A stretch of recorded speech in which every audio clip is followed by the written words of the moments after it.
Throughout history, minorities have been the victims of environmental racism. In 1986, a group of Latina mothers in East Los Angeles came together for the safety of their community. The Mothers of East LA led their grassroots organization in the hopes of ending environmental racism through minority representation. The Mothers of East LA originally came together to protest the potential construction of a state prison and a toxic waste incinerator. The toxic waste incinerator proposed for Vernon would worsen the air quality of the entire county and set a dangerous example for other communities throughout California. Like the Mothers of East LA, communities that are made up mostly of minority, low-income residents are thought to stay quiet and accept environmental racism. I can tell you that they're important because they help us challenge stereotypes about Mexican women not being politically engaged and not being active and not voicing their opinions. So that's at one level, a very basic level. But at another level, just in terms of that historical moment when they organized, they really brought attention to the fact that 18 toxic waste incinerators were being planned for the state of California, all up and down the state. And they were going to burn all kinds of waste, like from medical waste from hospitals. They were just going to burn these and let it all go into the atmosphere rather than handling it in a less invasive way that would be dangerous to us. So because they were willing to get out there and struggle and protest at the community level, they were able to raise consciousness about an issue that would hurt really the whole state. So I guess the other reason too is that they were successful. And many times community-based organizations are so kind of against all these odds, they're not successful, but they were successful in drawing together many different elements. Students, young people, community people, law legislators, and of course attorneys also supported them. Boyle Heights versus Exceed. Boyle Heights is a low-income community with a large population of Hispanics. Exceed is a battery recycling plant focused on industrial electric storage battery company. Their goal was to work with electric lighting companies so they could provide service to their customers. Their main work dealt with lead and batteries, including automotive batteries. Exceed had been violating environmental laws for years, however, no one ever acted upon it. It wasn't until 2008 that people started making complaints of ash falling on soil streets and other places. Exceed operated without a full permit for 33 years, causing lead and acid leaks, hazardous levels of lead in the soil outside, and an overflowing pond of toxic sludge. Exceed was caught with an excessive amount of poison in the air, causing headaches, nosebleeds, stomach aches to pregnant women.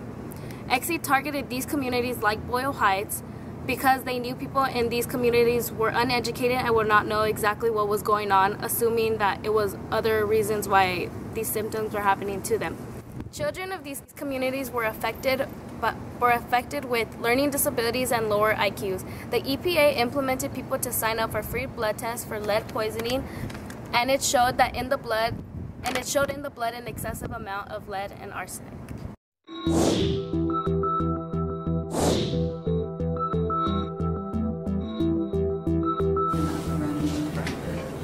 Workers prep residents' yards in Boyle Heights as part of a cleanup to remove lead-contaminated soil. The cleanup is being overseen by California's Department of Toxic Substances Control. As part of a recent DTSC enforcement action, the battery recycling facility Exide Technologies has the responsibility to set aside funds and clean up these contaminated properties. Wherever contamination from Exide is found, DTSC will require the company to perform cleanup. Studies by the South Coast Air Quality Management District found the most impacted areas of contamination encompass 215 homes located in the neighborhoods of Boyle Heights and Maywood. Salvador Chavez was the first resident to have his yard cleaned up last August. He says the cleanup is a good thing. I can feel better because I know the soil is not contaminated and it's good for the health. And not only my health, the health of everybody over here. The cleanups are prioritized according to the levels of lead found, whether the lead is in bare soil or a covered area, as well as who lives in the home. The Wilmington oil field is the fourth largest reserve of any field in California, and this is located near the Boyle Heights area.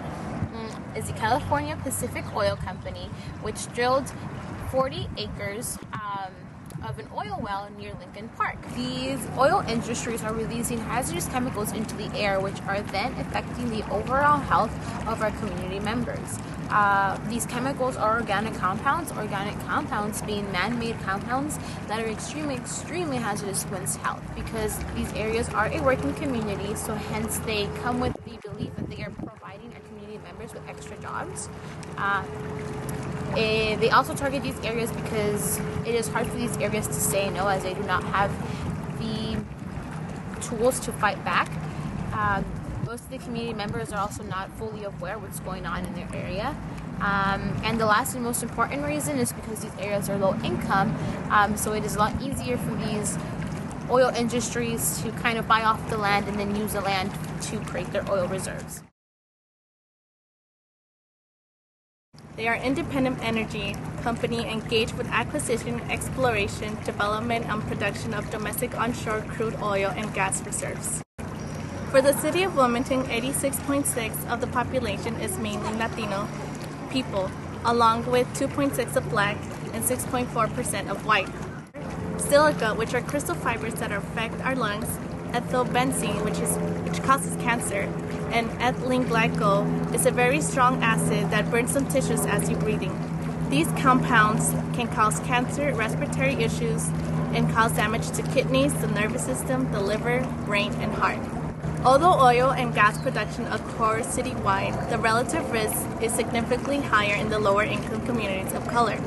Oil drilling occurs closer to homes, has fewer protective features such as air monitoring and enclosed operations, and is a subject to more regulatory violation and complaints. Zoning administration uncharacteristically noted the adjacent quality residence and in-trades requirements that protected these homes.